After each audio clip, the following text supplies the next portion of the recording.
Good afternoon, everyone. Good afternoon, everyone. आज का जो विषय है वो है अनुशासन। क्या विषय है? अनुशासन। एक कहानी से हम अपने क्लास की शुरुआत करना चाहेंगे। ये अनुशासन क्यों जरूरी है या अनुशासन का हमारे जीवन में क्या रोल है। एक स्टूडेंट था, एक छात्र था। एक बार क्या हुआ, वो गुरुकुल में पढ़ाई कर रहा था। गुरुकुल में बहुत सारे छात्र थे और वो जो छात्र था वो काफी अनुशासनहीन था, यानी वो डिसिप्लिन में नहीं रहता। उससे सभी छात्र परेशान रहते थे, यहाँ तक शिक्षक भी परेशान रहते थे। एक बार की बात है, बगल में एक छोटी सी नदी थी। शिक्षक ने कहा उस छात्र को, जाओ उस नदी को तुम घेर आओ, यानी उस नदी की जो धारा है उसको बंद करो। वो छात्र गया और उस नदी की धारा को कुछ ही क्षणों के प्रयास में बंद कर दिया। प्रयास कैसा था? कभी मिट्टी से, तो कभी पत्थर से, तो कभी लकड़ी से। वो धीरे धीरे धीरे धीरे अपने प्रयासों में सफल रहा और उस नदी की धारा को बंद कर दिया। धारा को बंद करने के बाद देखा कि जब धारा बंद हो गई तो वह अपने गुरुकुल में वापस लौट आया। शाम का समय था, छात्र काफी थक चुका था और आश्रम में सोने की व्यवस्था थी। वो जल्दी जाकर के सो गया। रात जब 12 बजा या 1 बजा तो अचानक उस गुरुकुल में शोर होने लगा, हंगामा होने लगा। हंगामा सुनते ही उस छात्र के आंखों में जो नींद थी वो गायब हो गया। वो खुला, वो देखा जहां वो सोया हुआ है वहां उसके नीचे बहुत सारा पानी फैला हुआ है। और जैसे ही पानी देखा तो उसको आश्चर्य लगा। फिर बाहर निकला तो देखा कि पूरे गुरुकुल में पानी फैल गया, पूरा हंगामा होने लगा। तो गुरु ने कहा उस छात्र को कि मैंने तुम्हें नदी की धारा को बंद करने के लिए कहा था, ये तुमने क्या कर दिया? आपने नदी की धारा को इस तरह से कैसे बंद कर दिया कि पूरा गुरुकुल में पानी बह गया? जाओ फिर से नदी की धारा बंद करो ताकि गुरुकुल में पानी नहीं आए। छात्र अकबका गया, डर गया। फिर छात्र गया नदी की धारा के पास, दिमाग लगाया, जहां से गुरुकुल में पानी प्रवेश कर रहा था उस पानी को फिर उसने अपने प्रयासों से रोक दिया। कुछ ही घंटों के बाद उस गुरुकुल में जो पानी आ रहा था वो बहना बंद हो गया। पानी धीरे धीरे नीचे आ गया। फिर वो छात्र वहां से चला आया। एक दिन के बाद क्या हुआ, अगल बगल के गांव में काफी पानी फैल गया। बाढ़ का पानी जैसे फैलता है उसी तरह से बाढ़ का पानी फैल गया, या नदी की धारा के जो पानी थी वो फैल गया। लोग जो गांव के थे वो आए और गुरु को शिकायत करने लगे, उलाहना देने लगे, ये आपने क्या किया, ये किसने करवाया, नदी की धारा को किसने बंद कर दिया? आपके एक आदेश से पूरे गांव में पानी फैल गया है, फसलों को नुकसान हो रहा है। गुरु फिर उस छात्र को बुलाए और उसने कहा कि मैंने ये तो नहीं कहा था कि तुम पानी ऐसे बंद कर दो कि गुरुकुल का पानी आना बंद हो जाए और पूरे गांव में पानी फैल जाए। तुमने नदी की धारा को बंद क्यों नहीं किया ठीक से? अब उस छात्र को ये बात समझ में आ गई थी, नदी की धारा को बंद करना, जो वो सोच रहा था कि हम बंद कर देंगे इसका दुष्प्रभाव कुछ नहीं होगा, उसके दिमाग में वो बात आ गई। क्योंकि वो 2 प्रयास में काफी महत्वपूर्ण प्रयास किया, मेहनत किया, पानी की धारा को बंद किया और देखा कि हमारा प्रयास सफल हो गया और वो खुशी खुशी अपने गुरुकुल में आ गया। लेकिन ऐसा हुआ नहीं। एक बार पानी बंद किया, गुरुकुल में पानी आ गया। एक बार पानी, दूसरे बार पानी बंद किया तो पूरे गांव में पानी फैल गया। उसके दिमाग में ये बात आ गई कि नदी की धारा को बंद करना किसी के बस की चीज नहीं है। क्या कोई ऐसा है जो गंगा नदी का पानी बंद कर दे, समुद्र के नदी का पानी बंद कर दे? कर सकता है कोई? क्या नहीं कर सकता। तात्पर्य यह है कि नदी की धारा का बहना जो है वो अनुशासन है। अनुशासन क्या है? नदी न बोलता है, नदी न देखता है, नदी न सुनता है, लेकिन वो अपना काम क्या करता है, वो अपना काम यही करता है कि जो धारा बह रही होती है कल कल कल कल करते हुए वो धारा बहती ही रहती है, वो अपने ही अनुशासन में चलता रहता है। उसका अनुशासन क्या है? केवल और केवल पानी का बहना, उसका अनुशासन, जिसको कोई नहीं रोक सकता है। छात्र कितना भी रोकने का प्रयास करे तो रुक पाया क्या? नहीं रुक पाया।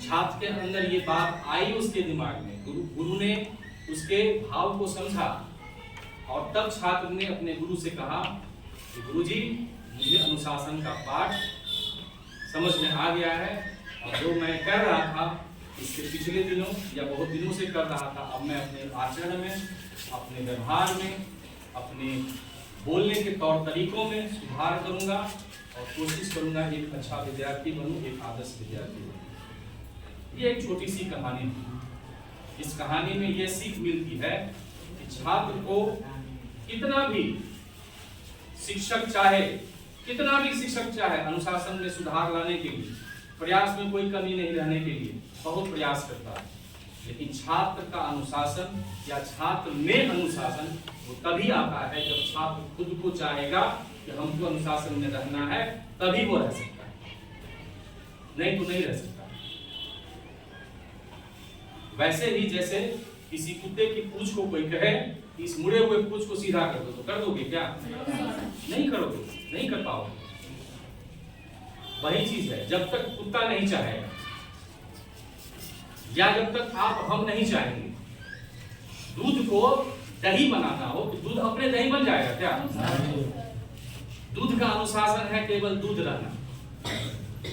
उसको दही बनाने के लिए या जमने के लिए उसमें प्रयास करना पड़ता है। और कभी कभार ऐसा भी होता है, तुम देखे होगे कि दूध कभी कभार दही देने के बावजूद भी नहीं जमता। क्या मतलब है इसका? इसका मतलब यह है कि दूध चाहता ही नहीं कि हम जमें, या जमने के तरीकों में जो प्रयास किया गया है वो सही प्रयास नहीं था, इसलिए जम नहीं पाया। हम अपने जीवन में ऐसे बहुत सारे काम को करते हैं और करते करते ऐसा लगता है कि ये बहुत अच्छा चल रहा है, हम कर लेंगे, हमसे हो जाएगा, लेकिन जैसे ही रिजल्ट आता है वो एकदम विपरीत होता है और फिर बाद में पता चलता है अरे ये क्या हो गया, हमने अपने प्रयास में तो कोई कमी नहीं की, और फिर ऐसे कैसे हो गया? लाखों करोड़ों विद्यार्थी बहुत सारे प्रतियोगिता परीक्षा में बैठते हैं और जब प्रतियोगिता परीक्षा से देकर के बाहर निकलते हैं, आप उनसे पूछिए कैसा गया, कोई भी विद्यार्थी नहीं कहेगा कि खराब है, बहुत अच्छा गया, निकल जाएगा। कंपटीशन पास कर जाओगे ना? बिल्कुल बिल्कुल कर जाओगे। लेकिन जब कंपटीशन पास करने के बाद जब उसका रिजल्ट आता है तो विद्यार्थी अपने आप को मरा हुआ महसूस करता है, असहाय महसूस करता है। क्यों? क्योंकि उसका रिजल्ट नहीं हुआ। तब उसको ये रियलाइज होता है कि अरे जब रिजल्ट आने से पहले जब परीक्षा हुई थी, हमसे किसी ने पूछा कि रिजल्ट हो जाएगा ना, किसी व्यक्ति रिजल्ट हो जाएगा ना, तो मैंने कैसे कह दिया कि रिजल्ट मेरा अच्छा हो जाएगा? इसका मतलब यह था कि हमारे प्रयासों में कहीं न कहीं कमी रह गई और उस प्रयास में जो कमी रह गई उसकी तरफ हमारा ध्यान नहीं गया। जरा सोचिए, आप तुम सबको कह रहे हैं, जरा सोचो, यदि कोई विद्यार्थी आईएएस आईपीएस की तैयारी करता है, पीटी करता है कंप्लीट, मेंस करता है कंप्लीट, इंटरव्यू में जाता है और इंटरव्यू में जाने के बाद कुछ अंकों से उसका रह जाता है और वो छूट जाता है। अब जरा सोचिए, और वो 4 प्रयास, अधिकतम 5 प्रयास जो उसका नियम है, उससे अधिक कोई प्रयास नहीं कर सकता या बैठ नहीं सकता। जैसे बीपीएससी की परीक्षा होती है, उसमें एक व्यक्ति 5 से अधिक बार नहीं बैठ सकता है बीपीएससी परीक्षा, उसका अपना नियम। यानी एक विद्यार्थी को 5 प्रयास में कंप्लीट कर लेना है। लेकिन जब इंटरव्यू हुआ और एक अंक या आधे अंक से उसका रह गया, अब जरा सोचो कि उसके ऊपर क्या व्यतीत होता हो रहा। अरे हम इंटरव्यू से छड़ गए, कहां हमारी में कमी है? ये कमी जो है ना, ये कमी ही अनुशासन है। जो हम कमी की बात कर रहे हैं, सुधार की बात कर रहे हैं, वो सुधार या वो जो कमी है वही अनुशासन है। उस चीज को यदि हम देख लें, उस चीज को यदि हम महसूस कर लें, उस चीज को यदि हम समझ लें और उसमें क्रमशः सुधार कर लें, तो दुनिया की कोई ताकत आपको सफलता प्राप्त करने से नहीं रोक सकती। ये मैं दावे के साथ कह सकता हूं। हमारे जीवन में बहुत सारे उदाहरण, हम खुद से अपने आप को देखते हैं कि जब हम छोटे थे तो हमने देखा कि बीए की परीक्षा, संगीत लाइन में थे तो बहुत सारे कथाओं में जाते थे, करते थे, लेकिन उसमें बहुत संतुष्टि नहीं होती। मन करता था कि हम भी बीए की परीक्षा पास करते, बीए करते, टीचर बनते। हमको भी कुछ करने की इच्छा थी। आपको विश्वास नहीं होगा कि हमने पटना ट्रेनिंग कॉलेज या पटना यूनिवर्सिटी का हमने एंट्रेंस एग्जामिनेशन दिया, छट गया। दिल्ली यूनिवर्सिटी का एग्जाम दिया, छट गया। एंट्रेंस एग्जामिनेशन तो शुरू से न होता। फिर उसके बाद मगध यूनिवर्सिटी में एंट्रेंस एग्जामिनेशन हुआ, वहां बैठा, एक प्राइवेट कॉलेज में बैठा, पास किया। और पास करने के बाद जो खुशी होती है उसकी तो कल्पना ही नहीं की जा सकती है। वो तो डिग्री था, वो कोई नौकरी नहीं थी कि हम पास कर गए तो हमको नौकरी मिल जाएगी। उसकी खुशी अलग थी, क्योंकि हम एक अच्छे इंस्टीट्यूशन में, भले ही वो प्राइवेट था लेकिन इंस्टीट्यूशन में तो पढ़ रहे थे या पढ़ेंगे। बीएड की परीक्षा पास किए, बीएड करेंगे तभी एक टीचर बनेंगे, जो टीचर की क्राइटेरिया होती है बनने की। एडमिशन लेने के लिए जब गया तो वहां का फीस था 65,000 रुपये। अब आप इन चीजों को समझिए, यदि आप समझ पाते हैं। हमारे जीवन से यदि आप कुछ सीख पाए तो मुझे नहीं पता आप सीखेंगे कि नहीं सीखेंगे, लेकिन करना बहुत जरूरी है। एडमिशन लेने के लिए काउंटर पर गया, मुझे क्लर्क ने कहा कि पैसा लाया है। मैंने कहा कि हाँ लाया है। कितना पैसा लाया है? तो मैंने कहा कि सर आप तो 65,000 फीस है इस कॉलेज का, मेरे पास अभी तो इतना पैसा नहीं है। कितना पैसा लाए हो? मैंने कहा सर 30,000 रुपया मैं लाया हूँ, बाकी 35,000 रुपया मैं कुछ दिनों के बाद जमा कर दूंगा। क्लर्क ने कहा काफी कड़े स्वभाव से या कड़े लफ्जों में, नहीं तुम्हारा एडमिशन नहीं होगा, बिना पूरा पैसा के एडमिशन नहीं होगा। मैं चौंक गया। मैंने बहुत विनती की, बहुत प्रार्थना किया उनसे कि सर मेरा एडमिशन कर लीजिए। अब सोचिए हमारा गांव कहाँ, बल्ली में है, कहाँ हम परीक्षा दे रहे हैं, बोधगया, इतनी दूरी। उस समय फोन भी नहीं था, ये 2008 की बात नहीं कर रहा, फोन भी नहीं हुआ करता। खैर किसी तरह से वहां अनुरोध या विनोद करने के बाद भी हमारा एडमिशन नहीं हुआ। हम वहां से लौट गए और मुझे ये कहा गया कि सर यदि आप सोमवार तक, और शनिवार का दिन था, सोमवार तक यदि आप एडमिशन नहीं लेंगे तो आपकी जगह पे दूसरे का एडमिशन हो जाएगा। अब अनुशासन क्या होता है जरा देखो। अनुशासन का मतलब यह भी है कि हम प्रयास करना यदि छोड़ दें तो यह अनुशासनहीनता है। अब वो अनुशासन का मतलब ये नहीं था कि हम करते तो किसी का बिगड़ जाता कुछ या किसी का कुछ नुकसान हो जाता, लेकिन नुकसान तो होता, एक व्यक्ति का नुकसान होता, एक उस छात्र का नुकसान होता जो इंट्रेंस क्वालिफाई किया और वहां एडमिशन लेने से वंचित। अनुशासन क्या होता है ये समझो। कैसे अनुशासन डेवलप होता है, अब वो हेल्दी अनुशासन कैसे डेवलप हुआ ये सुनो। हम वहां से रोते हुए गया स्टेशन पे आए। हमारे पास फोन नंबर था घर के बगल का, उस समय आप लोगों को भी पता होगा कि नहीं पता होगा, आसपास बहुत सारा एसटीडी बूथ हुआ करता था। वहां फोन करने के बाद वो आदमी पैसा लेता था, कहता था ठीक है आधे घंटे के बाद फिर आप करिए, हम आपके पेरेंट्स को बुला लें और जितने देर तक हमारी बात होगी हमको पैसा मिलेगा, वो जितने देर तक बात करेगा उसको भी पैसा लगेगा। इस तरह का कंडीशन हुआ करता था।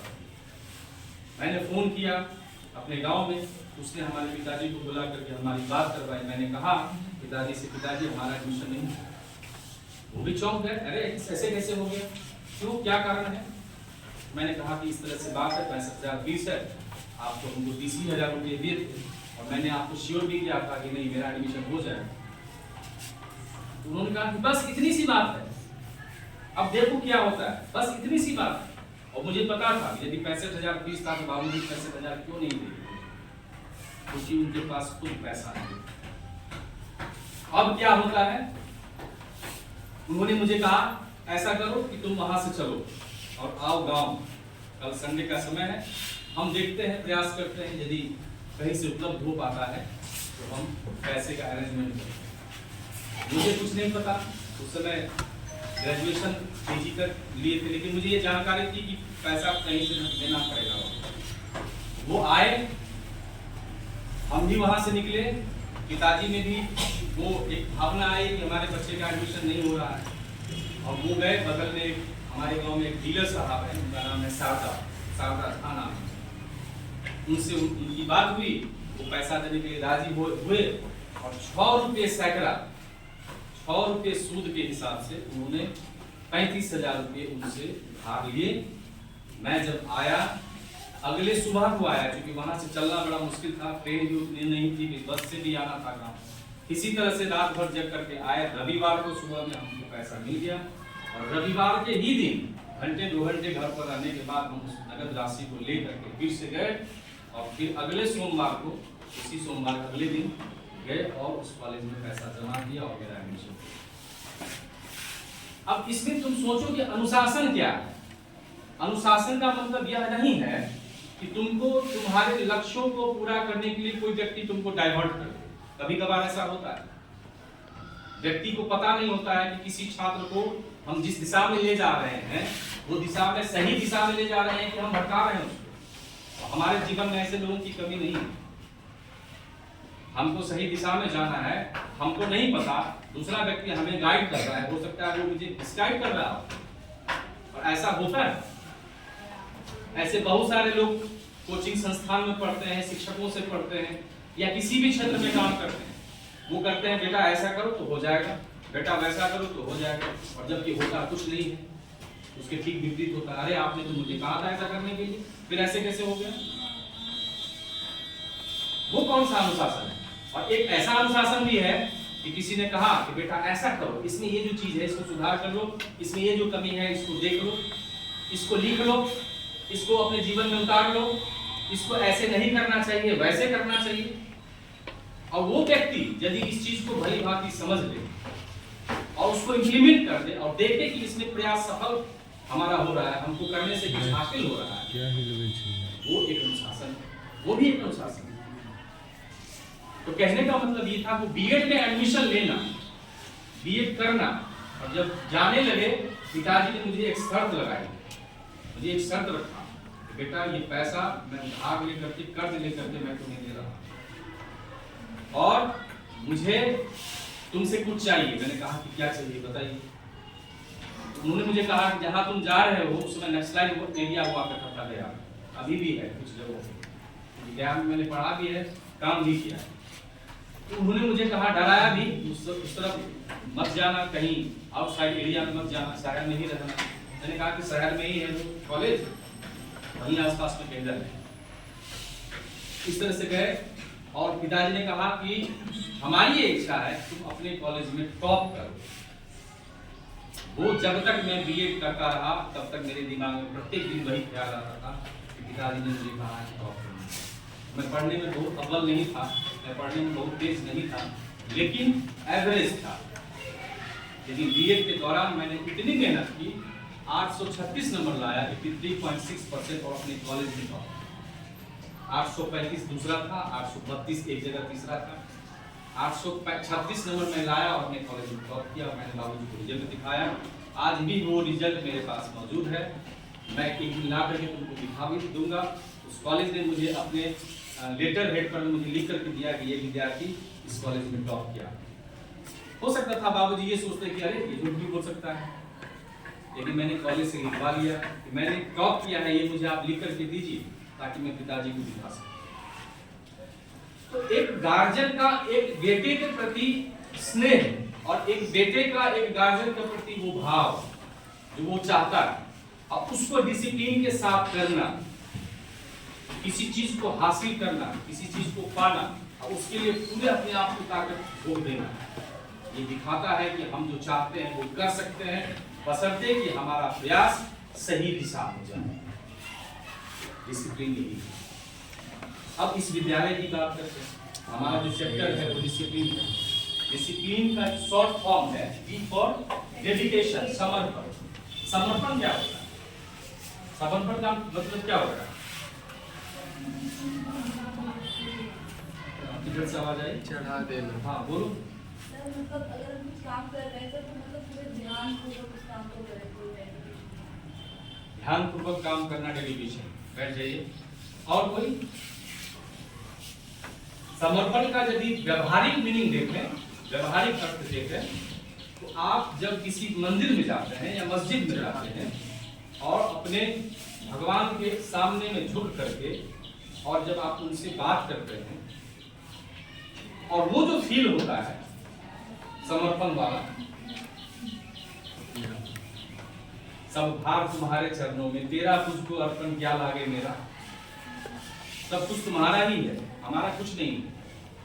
वो जो भाव, वही भाव विद्यार्थी के अंदर वही भाव है।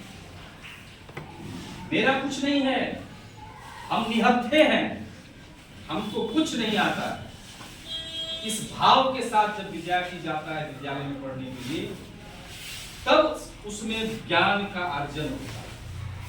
समर्पण का मतलब बिल्कुल ये नहीं है कि हमको कोई डरा दे तो हम डर जाए, ये भी समर्पण नहीं होता है ना। कुत्ता या कोई जानवर यदि बदमाशी करने लगे तो उसको पनिशमेंट किया जाता है। ये जरूरी नहीं है कि वो थोड़ा देर हिचक जाएगा या दुबक जाएगा तो इसका मतलब ये नहीं है कि वो दोबारा प्रयास नहीं करेगा हमको काटने का। समर्पण ये नहीं होता। समर्पण ये भी नहीं है कि कोई तुम्हारे सामने में बंदूक तान दे और तुम अपने आप को सरेंडर कर दो। सरेंडर का मतलब भी समर्पण होता है, वो समर्पण नहीं है। समर्पण का मतलब यहाँ ये है, तुम्हारे अंदर जितना सड़ा गला कूड़ा कचरा, जितना दुष्प्रवृत्ति, जितने दुष्प्रकार की मानसिकता जो तुम्हारे अंदर है वो बाहर करके फेंक दो, वो समर्पण। और ये जब तक तुम्हारे अंदर रहेगा तुमको आगे बढ़ने में हमेशा ये बाधक बनेगा, ब्रेकर का काम। डिसिप्लिन का मतलब, डी का मतलब समर्पण का मतलब। तुम्हारे अंदर जितनी भी गलत सोच है, जितनी भी गलत विचारधाराएं हैं, जितनी भी गलत दुष्प्रवृत्ति है, चाहे वो किसी भी प्रकार का हो, किसी भी प्रकार का हो, चाहे वो चोरी करना हो, चाहे वो झूठ बोलना हो, चाहे वो गलत शब्द का इस्तेमाल करना हो, चाहे वो किसी का अनादर करना हो, चाहे वो किसी का रेस्पेक्ट करना हो, ये सारे चीज यदि तुम्हारे अंदर में है, तुम्हारे अंदर समर्पण की कोई भावना नहीं। चोर चोरी करेगा ही जब तक वो अपने आप को सरेंडर न करे। एक बार क्या हुआ, एक बहुत बड़ा सुल्ताना डाकू था, बहुत गंभीर अपराध में काफी चोरी किया करता था, पकड़ा गया और उसको सजा हुई फांसी की सजा। समर्पण क्या होता है देखो, फांसी की सजा हुई। अब आज फांसी होना है, लोग उसके पास गए, वहां पे अब उसको पहनाया जाएगा तो फांसी के समय क्या होता है, पूछा जाता है कि तुम्हारी अंतिम इच्छा क्या है। जानते हो उसने क्या बताया? उसने ये कहा, आप हमारी माँ को बुला दीजिए, माँ को बुला दीजिए। ठीक है भाई, उसकी माँ को बुलाया गया। उसने माँ से एक सवाल किया। अब समर्पण क्या है देखो, सवाल किया, माँ कितने दिनों तक हम चोरी करते रहे, ये तुमको पता था? इतने दिनों तक हम मर्डर करते रहे, ये तुमको पता था? कभी तुमने हमको डांटा क्यों नहीं? कभी तुमने हमको इस बात का एहसास क्यों नहीं कराया कि ये गलत चीज तुम कर रहे हो? यदि तुम ऐसा कहे होते या हमें बताया होता तो हम चोरी नहीं करते, हम डकैती नहीं करते, हम मर्डर नहीं करते। अब आज हम फांसी के फंदे पर झूलने के लिए तैयार हैं, इसी वजह से, क्योंकि तुमने मुझे कभी रोका नहीं। ध्यान रखना स्टूडेंट्स, आप जब गलतियां करते हैं तो हम टोकते हैं, आप जब गलतियां करते हैं तो हम आपको पनिश करते हैं। तो पनिश करना या टोकना, इसका मतलब ये बिल्कुल नहीं है कि हम आपके विचारों का हनन कर रहे हैं।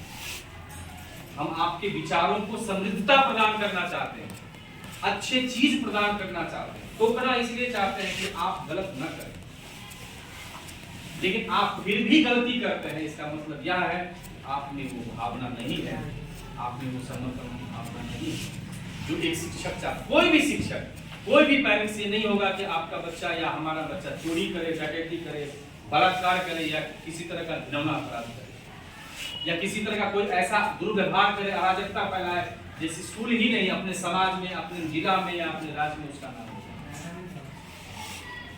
ऐसा कोई भी व्यक्ति नहीं चाहेगा। ध्यान से सुनना ये सब चीजें। समर्पण यदि लाना है, डिसिप्लिन का पहला चीज यदि तुमको अपने अंदर लाना है, तो अपने अंदर के कूड़ा कचरा, जो गंदगी चीजें हैं, उसको बाहर निकाल सकते हैं। जिस दिन आप ऐसा काम करेंगे उसी दिन से आपके अंदर एक सकारात्मक, एक पॉजिटिव थिंकिंग डेवलप हो जाएगी। दूसरा, इंटरेस्ट, रुचि। रुचि क्या है? रुचि कहा गया है सीखने की माता का नाम रुचि। हम लोग बीए में पढ़ाते थे, यदि किसी विद्यार्थी को सीखना है तो उस विषय में उसको इंटरेस्ट पैदा करना है, नहीं तो नहीं सीख पाए। वैसे ही जैसे किसी विद्यार्थी को पनीर अच्छा लगता है और किसी विद्यार्थी को चिकन अच्छा लगता है।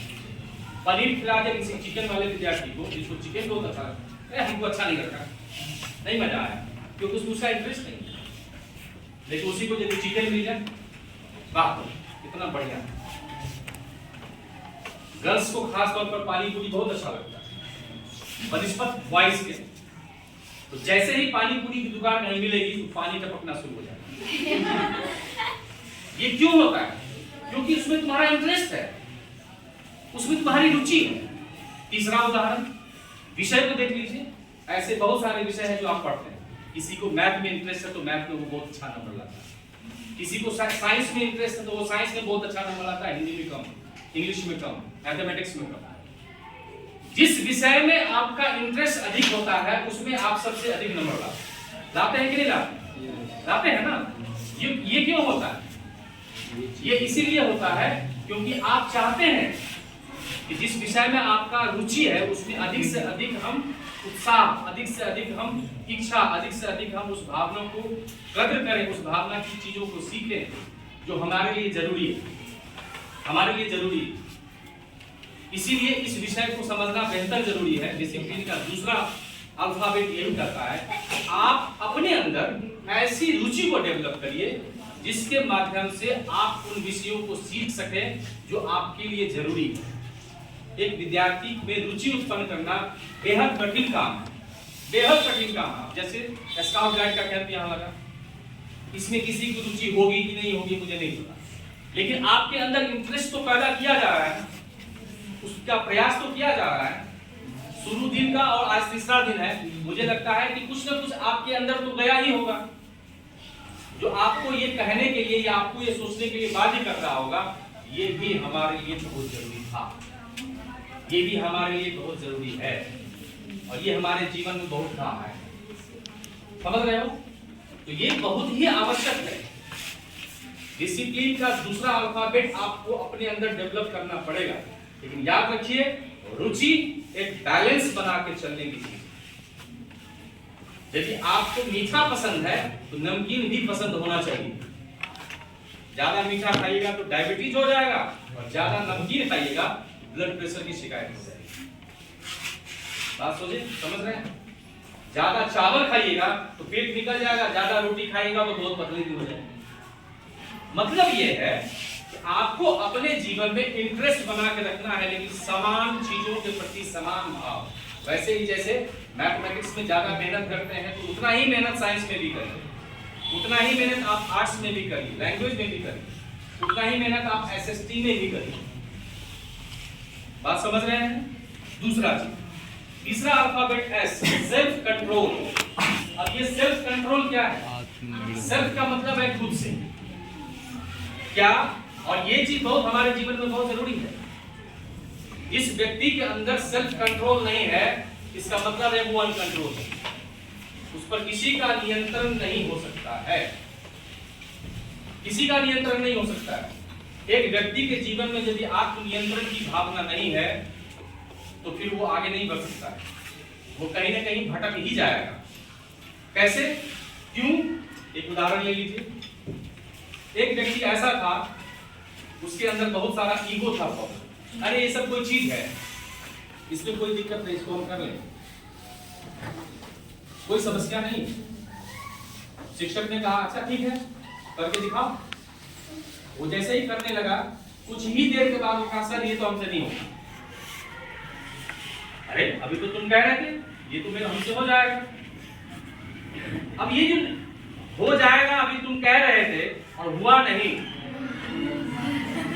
हो जाएगा अभी तुम कह रहे थे हुआ नहीं, यहीं पर होता है सेल्फ कंट्रोल।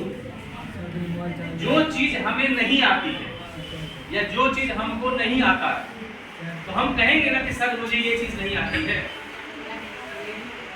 हेलो listen, जो चीज तुम्हें नहीं आती है या जिसमें तुम्हारी रुचि नहीं है तो ये तुम कह सकते हो ना कि सर मुझे ये चीज नहीं आता है, मुझे ये चीज सिखाइए। लेकिन वही यदि तुम कहोगे नहीं मुझे तो आता है, मैं कर लूंगा, और जब ये तो हुआ नहीं, इसका मतलब क्या है? तुमको अपने आप पर नियंत्रण ही नहीं है, कंट्रोल ही नहीं है। क्यों? क्योंकि तुम्हारे अंदर इतना ईगो प्रॉब्लम है, इतना अहंकार है, हर चीज में हाँ हो जाएगा, हर चीज में हाँ कर लेंगे, अरे हमसे अच्छा कोई नहीं कर सकता। क्या पूरी दुनिया में ऐसा व्यक्ति है जो सब कुछ कर सकते हैं? ऐसा संभव नहीं। कहने का मतलब मेरा यह है, डिसिप्लिन का ये सी कहता है कि आप एक विद्यार्थी हैं, आपको अपने ऊपर कंट्रोल करना बहुत जरूरी है। यदि आप कंट्रोल नहीं होंगे और अनकंट्रोल होंगे, यहाँ पर में सी का प्रयोग सी टीचर जो करते हैं तब पनिशमेंट होता है आपको नियंत्रण करने के लिए। वैसे ही जैसे क्लास में आप शोर मचाने लगे और शिक्षक कहेंगे चुप जाओ, कीप क्वाइट, ये है सेल्फ कंट्रोल, जो तुमको अंदर से एक सवाल उत्पन्न करेगा कि हम बोल रहे थे और सर ने मुझे टोका, वहीं से नियंत्रण शुरू हो जाता। तब तक तुम अनियंत्रित थे, तुम बात कर रहे थे, तुम्हारे अपने ऊपर कोई कंट्रोल ही नहीं था। कोई इसकी चोटी खींच रही है, कोई इसको कर रहा है, कोई इसको उंगली कर रहा है, कोई इससे बात कर रहा है। मतलब यह है कि आपको आपके अंदर कंट्रोल नहीं है। ये कंट्रोल यदि नहीं होगा तो आप क्या विषयों को सीखेंगे? ध्यान क्लास में नहीं होगा, बाहर होगा या बातचीत करने में होगा तो आप विषयों को सीख पाएंगे। ये जरूरी है, आपको अपने अंदर सेल्फ कंट्रोल होना पड़ेगा। Next, concentration. रुचि तो है लेकिन कंसंट्रेशन नहीं है, नहीं सीख पाओगे, नहीं सीख पाओगे। अर्जुन गया, जब तीर लगाया और उस मछली की आंख को भेदा जिसको कोई भी राजा भेद न पाया, वो कौन सा कंसंट्रेशन था? एकलव्य का नाम सुना होगा। वो ऐसा एकलव्य जिसने गुरु द्रोण थे, उन्होंने कहा कि मैं तुम्हें नहीं सिखाऊंगा, मैं तो राजा के पुत्रों को सिखाऊंगा। अब जानते हो उस जिसके अंदर एकलव्य के अंदर कौन सी भावना थी? मैं खुद से सीखूंगा। वैसे ही जैसे बुद्ध के कोई गुरु नहीं थे, बुद्ध ने समाधि लगाई महाबोधि वृक्ष के नीचे और वहां खुद से ज्ञान प्राप्त किया, पूरे दुनिया का ज्ञान प्राप्त किया। वैसा ही एकलव्य था। ये सब बिरले होते हैं और वो लोगों में से कोई एक ऐसा हो। तब एकलव्य ने क्या किया? बुद्ध द्रोण का एक मूर्ति बनाया और अभ्यास करने लगा तीर धनुष का। एक बार की बात है, जंगल में जब गया, एक कुत्ता बहुत शोर कर रहा था, बुद्ध द्रोण ने कहा जाओ कुत्ते को मार के लाओ। सब लोग गए, उधर एकलव्य भी उस कुत्ते के पीछे पड़ा हुआ था जो किसी को जानकारी नहीं। कुत्ते ने क्या किया? उस एकलव्य ने क्या किया? उस कुत्ते पर बाण चलाया और ऐसा बाण चलाया उसके मुंह में सारे बाणों को रख दिया और एक घाव भी उस कुत्ते के मुंह में नहीं हुआ और कुत्ता बोलना बंद कर दिया। सब शांति हो गई। जब अर्जुन और उसके सभी लोग वहां गए तो देखा, अरे ये क्या बाण मुंह में लगा हुआ है लेकिन कुत्ता पड़ा नहीं। ये बात जब बुद्ध द्रोण को पता चली, बुद्ध द्रोण ने कहा कि ऐसा कौन सा शिष्य है या ऐसा कौन सा स्टूडेंट है जो ऐसा काम किया है? ये विद्या तो मैंने कभी किसी को सिखाया नहीं। खोजना चालू हुआ, जब चालू हुआ तो द्रोण उसमें थे, पूरा जंगल छान मारे, देखा कि हमारी एक मूर्ति लगी हुई है और एक छात्र वहाँ बैठा हुआ है, वो वही छात्र था जिसको गुरु द्रोण ने कहा देखो यहाँ से तुम्हें कुछ नहीं सिखाएंगे हम। गुरु द्रोण वहाँ उस छात्र के नतमस्तक हुए और नतमस्तक हुए और उन्होंने उसकी बड़ाई की, लेकिन बड़ाई के साथ साथ उन्होंने दक्षिणा मांग ली। जिस उंगली से तुमने वो तीर चलाया था वो उंगली काट करके मुझे दी। शिष्य तो ऐसा उसने उंगली काट। ये एक ऐसी चीजों को दिखा, वो एकाग्रता कौन सी एकाग्रता जो तीर चला और दूसरे के मुंह में गया और एक घाव तक नहीं हुआ। हम विद्यार्थी हैं, विषयों को जब पढ़ते हैं तो पढ़ने के दौरान 5 से 10 मिनट तक मनोविज्ञान कहता है कि हम किसी भी विषय को पढ़ने के दौरान मुश्किल से 10 से 15 मिनट या आधा घंटा तक जाते जाते हमारा कंसंट्रेशन भंग हो जाता है। जब भंग होता है तो ध्यान जहाँ जाता है मोबाइल, ध्यान जहाँ जाता है खाना, ध्यान कहा जाता है किसी के कोई बात याद आ रही होती है वहां जाता है। ध्यान कहा जाता है कि कल स्कूल जाना है। ध्यान कहा जाता है कि कपड़ा खींचना है। ध्यान कहा जाता है कि घर की सफाई करनी है। ध्यान कहा जाता है कि अरे थोड़ा सा देख लेते हैं घूम फिर कर। हमारा कंसेप्शन क्या करता है, हम विषयों को पढ़ रहे थे, हम विषय को पढ़ नहीं पाए, हमारा ध्यान कहीं गया और हम विषयों को सीख नहीं पाए। परिणाम ये हुआ परीक्षा के दिन आ गई, हम उस विषय में फेल कर गए। क्यों? क्योंकि हम जब पढ़ रहे थे तो हमारा ध्यान डिसिप्लिन ये कहता है, डिसिप्लिन का सी ये कहता है कि हम किसी भी विषय को, चाहे वो क्लासरूम में पढ़ाएं, चाहे सेल्फ पढ़ें, किसी भी विषय को पढ़ते समय हमारा ध्यान भंग नहीं होना चाहिए। और इसके लिए एक आपको हम टेक्निक बताते हैं। जब तुम्हारा ध्यान भंग हो तो योग का एक टेक्निक है, पेन की इसको खोलो और इसके नोक पर प्रत्येक दिन इसके नोक पर अपना हाथ घुमाओ और 5 मिनट तक ध्यान दें। ऐसा करने से तुम्हारा अंदर कंसंट्रेशन ऑटोमेटिक, इसके लिए कोई पैसा नहीं लगेगा। पेन के ढक्कन को खोलो और इसके नोक को ऊपरी छोड़ उसके ऊपर 5 मिनट तक अपना ध्यान देना। पाओगे कि हमारा ध्यान या हमारी एकाग्रता के धीरे ये चीजें। आगे चलते हैं इंटीग्रिटी, ईमानदारी। ईमानदारी क्या है? ईमानदारी है सच्चा होना, सत्य बोलना, सच्चाई में विश्वास करना, बिलीव करना। विद्यार्थियों का एक सबसे बड़ा डिमेरिट होता है वो झूठ बोलते हैं। हम भी झूठ बोलते हैं, हम कौन से झूठ बोलते हैं? ऐसा कोई भी व्यक्ति यहाँ नहीं बैठा है जो कह सके सर मैं सच ही बोलता हूँ, मैं ईमानी, झूठ बोलना भी चाहिए, मेरा ये मानना है। अब तुम कह रहे हो सर ये सब क्या बोल रहे हैं, ये कौन सी शिक्षा दे रहे हैं झूठ बोलने के लिए? लेकिन झूठ कैसा बोलना चाहिए ये भी सीखो। कौन सा झूठ बोलना चाहिए? मनोविज्ञान कहता है कि झूठ बोलना चाहिए। ये मैं तब सीखा जब एमएड में क्लास ले रहा था, तब सीखा। एक जगह ऐसे ही आया, वो क्या था, एक वैज्ञानिक, मनोवैज्ञानिक के घर में किसी की तबीयत खराब हो गई। ध्यान दो, तबीयत जो खराब हुई उसको दिखाने के लिए गया हॉस्पिटल। हॉस्पिटल ने दवा लिखा, ये दवा यदि आप नहीं ला करके देंगे तो आपके मरीज की मृत्यु हो जाएगी। समझ में आया? वो दवा लाने के लिए कहाँ गया? डिस्पेंसरी गया, दवा की दुकान गया। ध्यान से सुनो, उधर उधर मत देखो। दवा लाने के लिए डिस्पेंसरी गया, दवा की दुकान पे गया और दवा मांगा, सर ये दवा दीजिए, हमारी पत्नी की तबीयत बहुत खराब है। दवा लेके चला आया और ऐसा था कि वो दवा उसी दुकान में मिलता था, कहीं और नहीं मिलता, कहीं और नहीं मिलता था। दवा दुकान पे गया, दवा लिया, अपने डॉक्टर को दिया, डॉक्टर ने दवा शुरू कर दी, मरीज में सुधार हो गया। लेकिन ऐसा हुआ, धीरे धीरे मरीज में सुधार होने के बाद एक दिन ऐसा हुआ कि मरीज में अचानक ऐसा परिवर्तन आया, लगा कि अब मर ही जाएगा। डॉक्टर ने फिर कहा कि वही दवा लाइए, वही दवा की फिर आवश्यकता है। फिर गया, दवा की दुकान में गया और दवा लेने के लिए जब गया तब क्या हुआ जानते हो? उसके पास पैसे का अभाव हो गया। उसने कहा दवा दुकान से, भैया पैसा नहीं, आप दवा दीजिए। बोला कितना महंगा दवा, हम नहीं दे सकते। फिर उसने क्या किया? उसने कहा कि देखिए ऐसा है कि हम दवा लेने में सक्षम नहीं है, हमको दवा चाहिए। वो लौट आया, दवा नहीं दी। रात हुई और रात होने के बाद दवा दुकान जब बंद हुई, वो व्यक्ति गया उस दवा की दुकान में चोरी किया। चोरी करने के बाद वो दवा दुकान से दवा लाया और डॉक्टर को दिया, फिर सुधार होने लगा और सुधार हो गया, जब वो ठीक भी हो गया। हंगामा हुआ, दवा दुकान में चोरी हो गई, दवा दुकान में चोरी हो गई।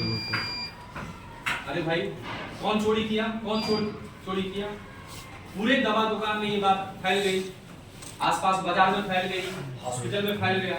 अब वो जो दवा दुकान का जो व्यापारी था, वो जब देखा कि वो दवा जो है नहीं, जो हमारे दुकान में थी, अब वो आया वहां पे, कहां पे? हॉस्पिटल में। उस व्यक्ति के पास आया कुछ करते करते, और जब उसने पूछा उसे क्या तुम मेरे दवा की दुकान में चोरी किया था, तो उसने कहा नहीं, मैं नहीं किया। कितना भी पूछा, बोला नहीं मैं नहीं था।